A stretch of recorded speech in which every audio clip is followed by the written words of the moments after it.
Good morning. All right, we're finally getting a little real momentum going in this market, which is fantastic. As prices begin to accelerate, things typically reach a climactic point. So we'll have to see where things end up at the end of the day.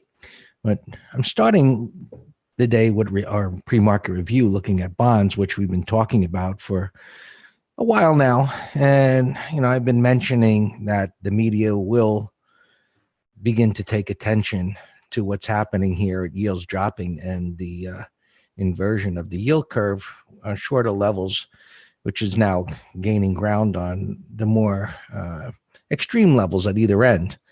So it's not quite there yet, but it's getting closer. This is a pretty big move that's happened in the last few days.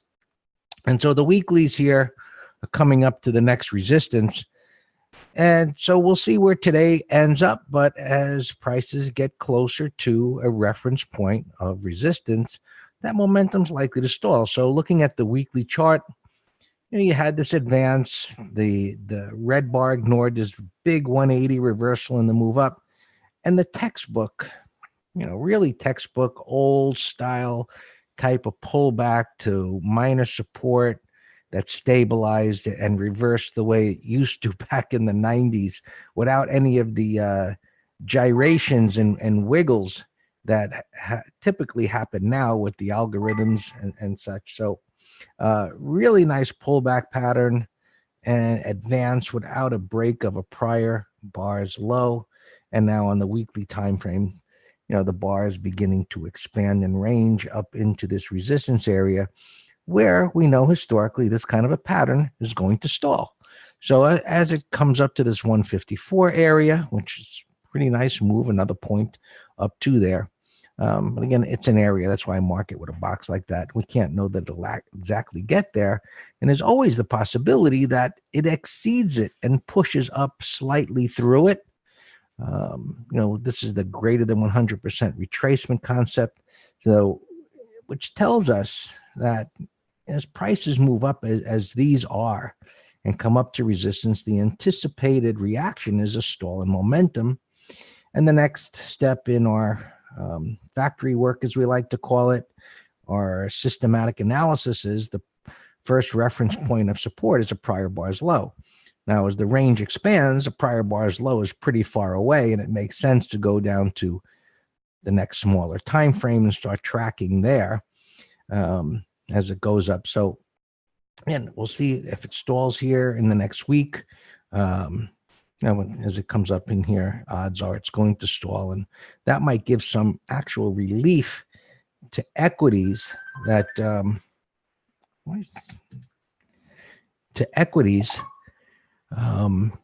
and we'll review them as they're coming down to some support. We'd look for bonds to actually stall, and then equities to try and reverse back higher with our market internals in alignment with that. So let's take a look at where equities are. And we'll look at the futures since we can see them very clearly. And so last week and even the week before, we talked about as prices were coming down within this uptrend on the weekly time frame, that this is where buyers should begin to step up. And they did. So as you can see, the weekly time frames here, how it stalled. They had the inside bar last week. And now prices have traded under that. And of course, they look like they need to go down into this area. And so I've marked off the 200 MA on the futures here. But one of the things that I posted in the Facebook group this morning was, while this is such an obvious reference point at this level where it's likely to stall, there's nothing to the left. There's just this line that we put here. And this is what makes even moving averages subjective as a reference. Yes, it's widely followed. It can become a self-fulfilling prophecy. But the greatest odds of a moving average stalling prices are when it's actually in alignment with price. And this is nothing. And just to reinforce this, if I was to change this to an exponential moving average, 200, it would move to a different location. And then, of course, you say, well, why wouldn't it stop there or in another place or a weighted moving average? So these are widely followed. We'll see what happens when it gets there. It looks like it hit it this morning, I would think. There's been no real attempt to reverse here on the 60-minute time frame. It's just trending down. The momentum has stalled a little bit.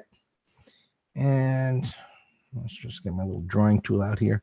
You could see how, as it broke here, how the momentum really picked up big time. And then on the subsequent drops, they're not as big. So as you look at the distance between reactions, as they get smaller, it tells you that the downside momentum is stalling, but it certainly hasn't reversed the trend yet in this time frame, which would have to trade above that pivot high to do so. So there's nothing below here. Right? There's the 200. There's nothing to the left. As we can see here, there's nothing there. So unless this can trade above this high, or if it drops down, which could be to the 200, and then can get above the next swing high, the trend will continue to go down. That'll be our bias until we get a change of the trend. Now, the actual price support is down here, and this initial move, this stall, the green bar, suggests to me a measured move, and whether we measure it from there or there, it probably goes down below the 200. So we shall see. The 2800 level was being widely followed as that was the place, and we saw the buyer step up there, and now it's failed. And so we'll see where the day ends, but right now the trend is down. And switch here.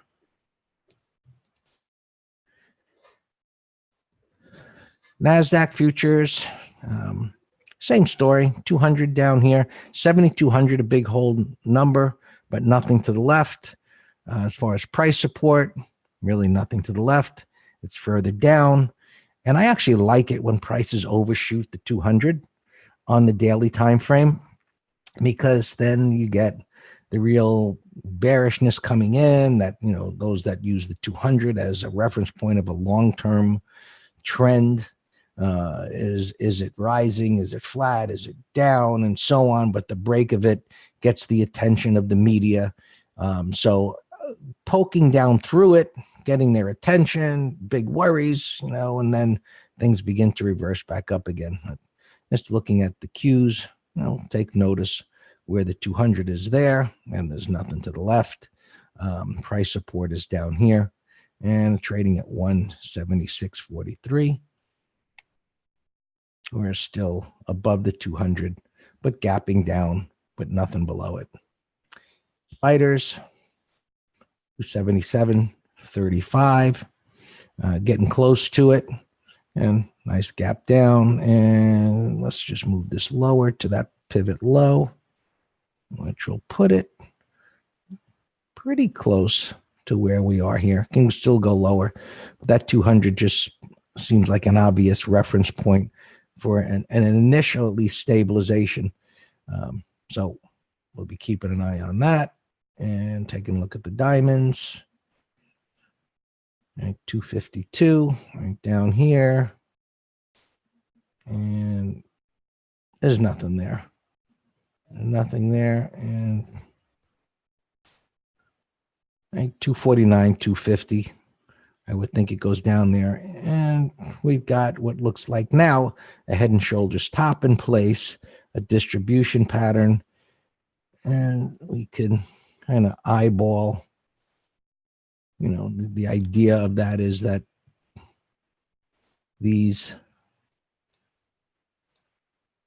are supposed to give you an idea where it's going to go. I don't know about all that, but that's the theoretical of it. So we'll see. Let's see what happens when it gets to the 250 area. All right. YM, you can see it's right there, hanging on to the edge of the cliff, starting to inch down below it, already below the 200. We already looked at bonds, which are still moving up toward that resistance. Gold up a little bit, but just a messy kind of a pattern where buyers are stepping up on a technical level here. One of the things I pointed out in the advisory letter, I can bring up that chart.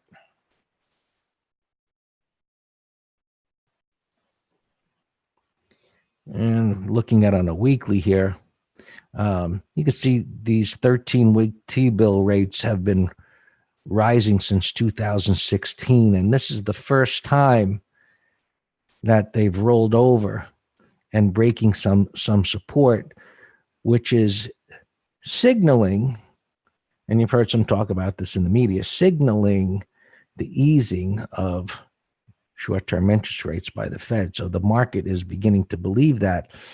And the point that I brought up in the letter was, well, can this begin to fall fast enough or faster than these yields are? Because when the two of them meet and the other crosses up above this is where you'll get an inversion of the very short end moving above the longer end. So keep an eye on that. But that's a good sign, that, this is being,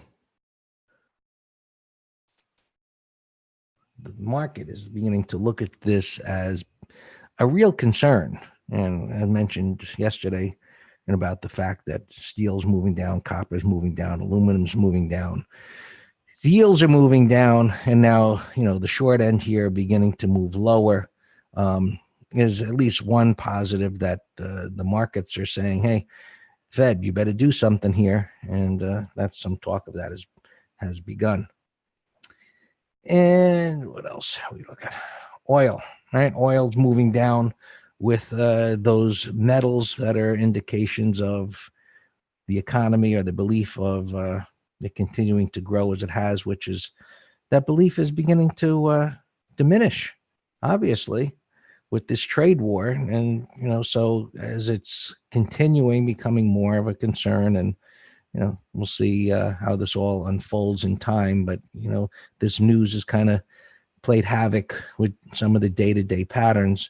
We'll just have to see, what the next tweet is or what news comes out, because, some resolution to that could turn these current bearish patterns around pretty darn fast. So, and there's our bias. We're looking for lower prices to head to those reference points. And then, of course, we'll move down to the 5-minute time frame to see if they actually begin to stabilize. Just take a look here quickly. So a little chopping around down here in that area, but we'll see if they can actually clear some resistance and begin to move up, since now they've broken that 2,800 level. So that's it. I'll turn it over to Dan to look at what's gapping and open positions and get our day started.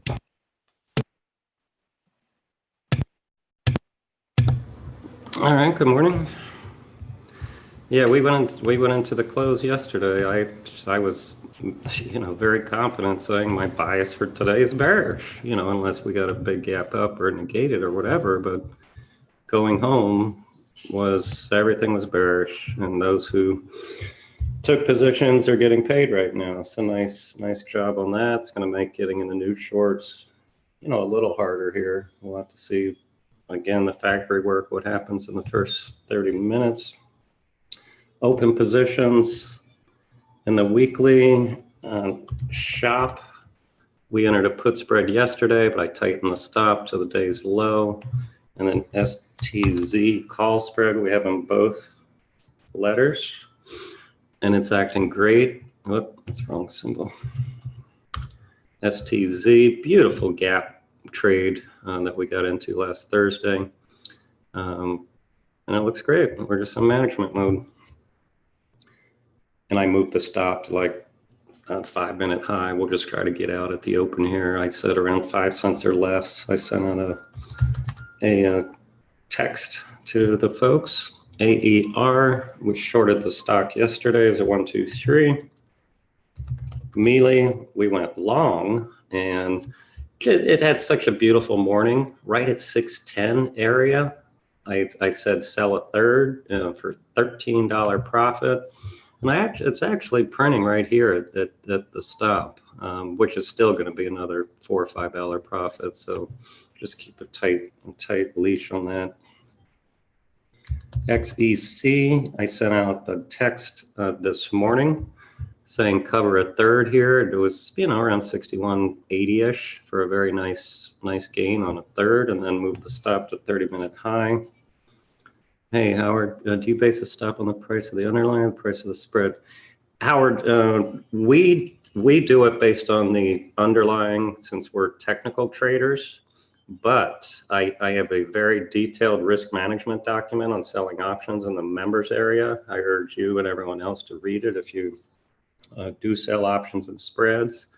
And I talk about 3 different ways of figuring out your max loss. I have no problem with somebody saying, you know what, I just have a rule that says 2x the credit received. So if I sell it for 50 cents and the stock goes against me and then the spread becomes $1, I'm out. And that's just purely for risk management. I'm okay with that. And the only downside is you can prematurely get stopped out. But I get it. I talk about the pros and cons. Because we don't want to sell something for 50 cents and then it turn into, stopping out at $2. That would be horrible. Lima Kilo, we bought the stock and it was showing tremendous relative strength yesterday. Gap it down here a little bit with the market, but the pattern still looks fine. GWR, we bought this little breakout here yesterday morning. It was a bullish kind of 1, 2, 3 wide range igniting, and that's holding up fine. Actually, I looked at the options and they're spready, but that's a candidate with the weak market to leg into a covered call. Pro, another beautiful breakout, daily, weekly, monthly after pro gap, multi-week consolidation, breakdown failure, that's fine. DHR, we're short. All right, so this one could be a breakout failure, which he's on probation, but we shorted the 125 puts way the heck down here, and our stops under here. IP, we're short stock, and I tightened the stop yesterday. Hey, Alex, remember you said you moved it to the high, and I said there was a beautiful 15-minute pivot. It's right here. If it gets above this, then it's in an uptrend on the 15-minute chart, showing relative strength after breaking down. So that's where I got that number from. NVCR, we have a put spread on this pro gap breakout, and I moved the stop to break even. Low gem, we're short stock, we're in trail mode. CPRT, we're long stock with a stop under yesterday's low. Wow, we still have a lot of open positions. Intel, we did a put spread on this reversal, and yesterday morning it was acting not so hot. So we'll just play it out. We have a put spread for Friday. We have our stop in place.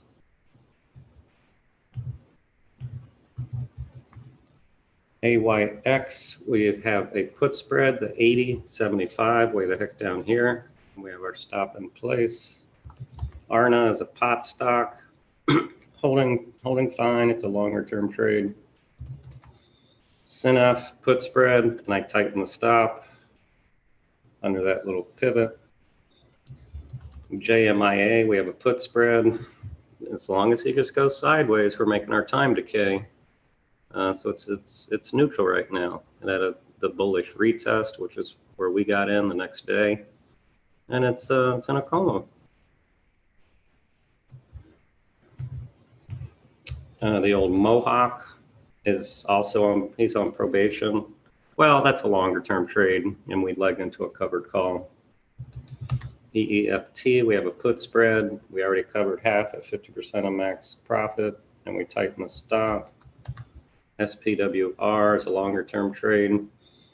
And that's it. That's a ton of open positions. I don't see any. Well, shop. I already tightened the stop. But that's down a bit here in pre-market. All right, let's look at some gappers. Well, this is one that Chris asked me about a few minutes ago. You know, this is what we call an end of day decline. So, you know, there's a chance for price improvement on a little bit of a snapback, but it looks lower, as does many things. We actually had Qs shorting a call spread under here, below 177.14, so it's gapping under it. You know what? Let me tell them to hold off on that, because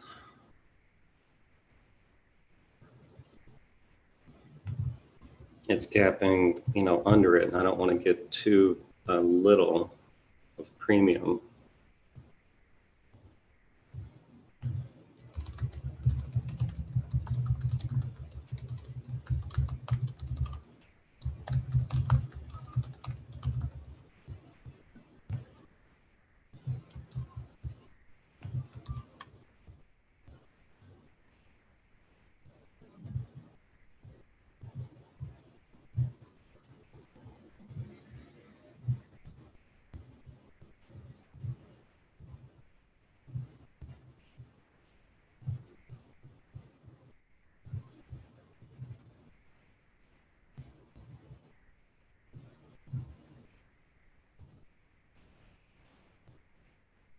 And that's what, you know, gaps either help or hurt or invalidate or make us get a new entry.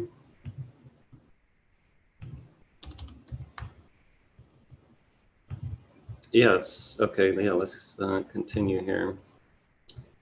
So the heck is this, ELTK? Yeah, it's a little stock gapping up huge, but looks like a penny stock toy.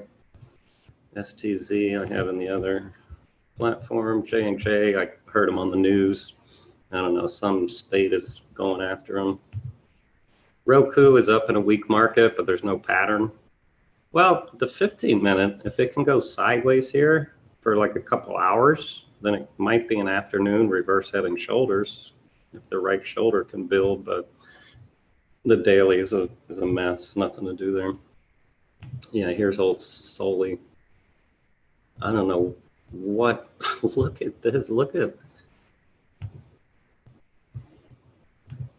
wow, look at this. Bam. No follow through to this red bar. I don't know what is up with that, but that is on fire. Trader McGraw gave me this one yesterday, and I like it.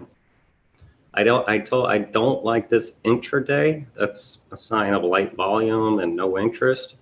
But just looking at the daily, it broke out, consolidated, and broke out. So that one's worth watching. Goose had earnings or lack thereof, 41 bucks. It's an excessive gap. So it's not a tier one. I don't know what to do with it. 36.80. So it's gapping, you know, right to yesterday's open. That's worth watching. It's a shock on earnings, and earnings will have higher volatility. So that one's a candidate. Trader McGraw for a put spread. ANF getting shellacked. Wow. Wow, wow, wow. Look at $20 on this weekly. Wow. Gapping down $5 on a $25 stock. Wow, that's a pain. YY 68.30. All right, if this can go sideways for a couple days, you know, I know the market doesn't care what I do. I just like, you know, talking about a what if pattern, you know, possibly 30-minute high, but I would like, if it can go sideways for 5 days, then it'll be a bullish reverse heading shoulders. But that one's worth watching. Workday. Was this earnings, McGraw, or did I just put this here because you liked it? It is? Okay. Oh, yeah, because I think I was going to put that in a, yeah, we talked about this yesterday. I was going to put it in as a put spread, but it had earnings. So 209.50, gapping down, nothing to do, but it's a bearish 15-minute chart. TCF is on my bearish list on the daily here. Yeah, I think we found that yesterday. I said it's a day trade short.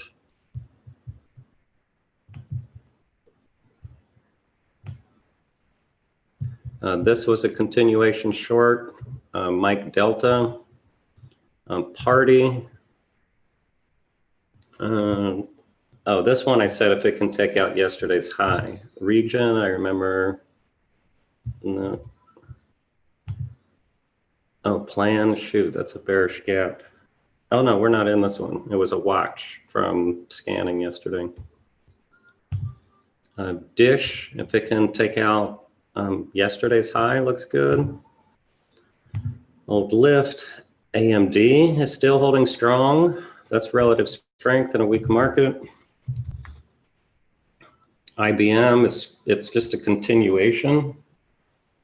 You know, you gotta time things with the internals here. With a big gap down after an end of day decline, it's not ideal unless you give it a big stop. It's better to do it on bounces.